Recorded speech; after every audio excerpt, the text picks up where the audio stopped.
Monsieur le maire, mesdames les conseillères, messieurs les conseillers, Alain Laplante, 66 rue de Musset à Saint-Jean-sur-Richelieu. Bonsoir. Monsieur le maire, moi aussi, mes questions concernent les rumeurs là, de moratoire actuellement. J'ai vu que vous avez ajouté un point à l'ordre du jour, donc j'ai hâte de lire, d'entendre le texte de votre résolution. Donc, nous avons appris à la dernière réunion que le Conseil était sur le point d'autoriser un projet de développement qui allait autoriser la destruction d'une bonne partie du boisé Flaubert-Rimbaud. Et puis, donc, la salle a beaucoup réagi là, à la dernière séance lors de votre absence. Et on a entendu par la suite que, suite à une rencontre, vous, monsieur le maire, vous auriez parlé, vous auriez évoqué l'idée d'un moratoire. Donc, c'est une excellente nouvelle. Donc, j'aimerais ça, monsieur le maire, que vous m'expliquiez qu'est-ce que vous entendez exactement par moratoire. Bon, là, le point de l'ordre du jour, tantôt, si vous voulez, pour ne pas me répéter, là, je vais vous l'expliquer au point 5.1 en détail exactement ce qu'on va faire. J'aimerais ça, pour le bénéfice des citoyens et de la discussion, qu'on puisse savoir, vous, qu'est-ce que vous entendez par moratoire? Est-ce que vous voulez retarder ou mettre sur la glace tous les projets de développement où on retrouve un milieu naturel? Je vais vous répondre directement. Donc, suite à la rencontre qu'on a eue avec des citoyens, évidemment, moi, je suis en poste depuis le 3 novembre dernier. Donc, il y a eu beaucoup de choses qui se sont faites. On essaye de faire les choses différemment et de les améliorer. Donc, le moratoire, ça veut dire qu'on va aller en consultation, on va la préparer. Je me suis engagé auprès des gens qui étaient là vendredi et d'autres citoyens de faire cette consultation-là, pas quelque chose qui va être fait à la légère ou quoi que ce soit, mais on va prendre le soin de faire le tour puis de permettre à l'ensemble des citoyens de se positionner. Ce que Mme Thérien vient de dire, qu'est-ce qu'on veut faire avec cette ville-là, moi, je n'ai pas de problème avec ça. Mais il faut dire aux citoyens où on est rendu. Là, à l'heure actuelle, on a presque 30 millions. C'est pas juste de l'argent.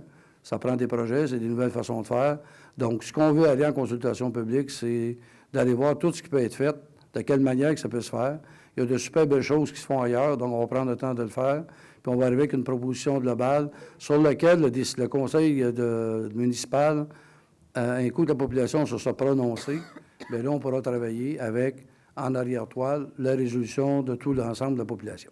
Monsieur le maire, je vais poser ma question différemment. Est-ce que le moratoire que vous voulez proposer, est-ce que c'est avant d'autoriser le projet de destruction et de développement du boisé Rimbaud-Flaubert ou après l'avoir autorisé? Bien, c'est parce que là, quand vous me parlez de destruction, je pense que le mot est peut-être un peu fort. Là. Bien, quand on a un bulldozer, absolument, ça détruit le milieu naturel qui est là. On va, si vous voulez, on va s'en tenir au moratoire. OK? Tantôt, tout le monde a dit que c'était une bonne nouvelle. Donc, avant d'autoriser le projet dans Flaubert-Rimbaud ou après? Le moratoire va s'asseoir, on va prendre une résolution. Là. Les membres du conseil vont se prononcer.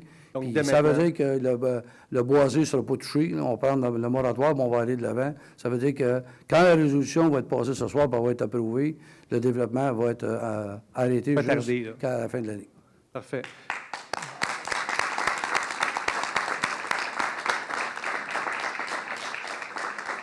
Vous parlez d'une consultation. J'aimerais ça, M. le maire, vous m'expliquiez quels citoyens vous voulez consulter, sous quelle forme vous voyez cette consultation-là, et dans quel sens, dans quel but voulez-vous consulter les citoyens? Est-ce que c'est dans le sens, comme le suggérait Mme Thérien, ou vous aviez une autre idée? Non, on veut consulter on veut que les citoyens peuvent nous soumettre des projets, on veut voir les nouvelles façons de faire, on veut voir comment on peut maximiser, puis si on a des boisés, puis la Ville fait l'acquisition de ces boisés-là, j'ai déjà eu l'occasion d'en débattre avec les gens de l'environnement. Il ne faut pas juste l'acquérir, il faut l'entretenir, il faut l'animer. Donc, on veut faire l'ensemble du territoire avec ça, parce qu'il y a des boisés d'intérêt sur l'ensemble du territoire et pas seulement dans certains secteurs. Donc, on va prendre le temps de bien le faire, puis je pense que ça va être un exercice que la population va être fière. Merci, M. Victo. Merci, M. Laplante.